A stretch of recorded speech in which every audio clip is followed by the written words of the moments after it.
Assalamualaikum warahmatullahi wabarakatuh. Saya Nur Atika Zuma, mahasiswi dari Universitas Islam Malang. Perkenalkan, nama saya Batrisya Irina Anissa. Saya teman dari Rosanul Khairiyah. Perkenalkan, saya Nabila Bonakania, mahasiswa tingkat 1 Polbangtan Malang.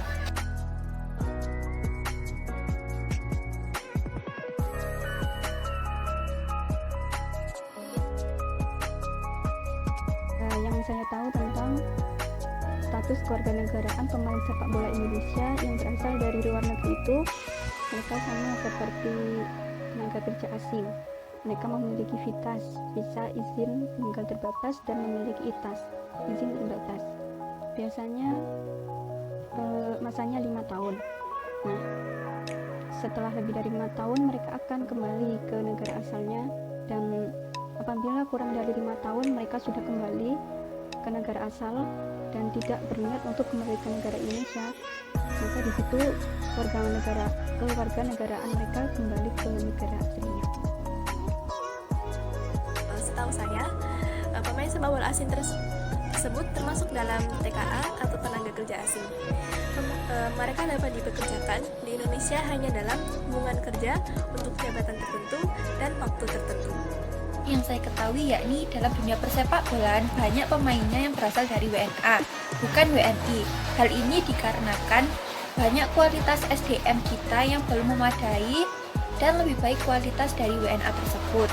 Namun, tidak sedikit dari para WNA tersebut yang kemudian dinaturalisasi menjadi warga negara Indonesia.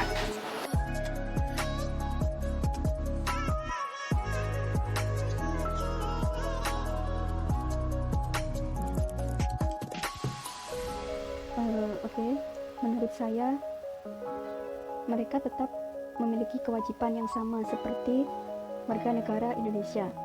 Misalnya, kewajiban membayar pajak, kewajiban menghormati hak asasi manusia, juga kewajiban dalam menaati peraturan yang berlaku. Tetapi di sini pemerintah tidak bisa mewajibkan mereka ikut serta dalam bidang kemiliteran. Oke, seperti itu pendapat saya. Wajib. Karena pemain sepak bola asing dikategorikan sebagai TKA, maka wajib mentaati peraturan dalam Undang-Undang Ketenagakerjaan. Menurut saya, sebagai WNA yang bekerja di Indonesia, mereka tetap harus melaksanakan dan mentaati ketertiban yang ada. Karena dengan mereka bekerja di Indonesia, mereka menjadi penduduk Indonesia. Dengan menjadi penduduk Indonesia, mereka wajib untuk menjaga ketertiban yang ada.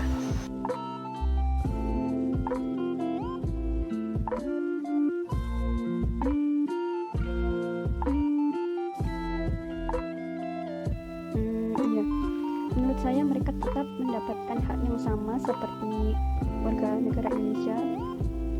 Hak itu misalnya seperti hak kebebasan beragama, mendapatkan kehidupan yang layak, juga mendapatkan jaminan kesehatan. Mungkin dalam jaminan kesehatan memiliki beberapa syarat seperti ketika mereka sudah berada 6 bulan di Indonesia, mereka akan mendapatkan jaminan kesehatan dengan syarat mereka membayar iuran. Nah, tetapi dalam hal ini mereka tidak mendapatkan hak memilih dan dipilih. Menurut undang-undang, warga negara asing bisa mendapatkan hak WNI jika sudah bertempat tinggal selama 5 tahun berturut-turut atau 10 tahun tidak berturut-turut. Namun pihak PSSI bisa membuat regulasi mengubah pemain asing tersebut memiliki status setara pemain lokal. Tapi hanya sebatas status mereka di kompetensi, pajak maupun administrasi yang harus mereka tunaikan pun tetap sebagai WNA. Menurut saya, mereka tetap mendapatkan hak untuk mereka dari negara. Namun hak ini yakni hak asasi manusia, bukan hak kewarganegaraan seperti memilih dan dipilih dalam pemilu, karena mereka bukan warga negara Indonesia. Negara tetap memberikan hak mereka sebagai manusia melalui hak asasi manusia.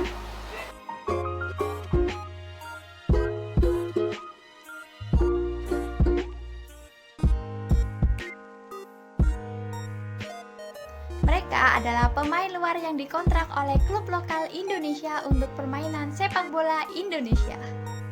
Ingat, istilah di situ bumi dipijak dan langit dijunjung harus benar apa adanya. Artinya, mereka harus mentaati tata tertib serta kebijakan negeri ini seperti membayar pajak dan lain sebagainya.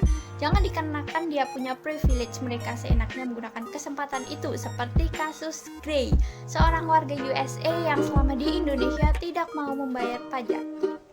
Dalam kebijakan seperti memakai masker yang terlihat sederhana, namun jangan disepelekan karena banyak kasus para turis atau warga negara asing yang ada di Indonesia menyepelekan peraturan yang ada, bahkan seperti menghinanya. Kami warga Indonesia ketika berada di luar negeri juga mematuhi peraturan yang ada di sana. Jadi kami mohon janganlah warga negara asing yang berada di Indonesia semena-mena karena privilege yang mereka miliki.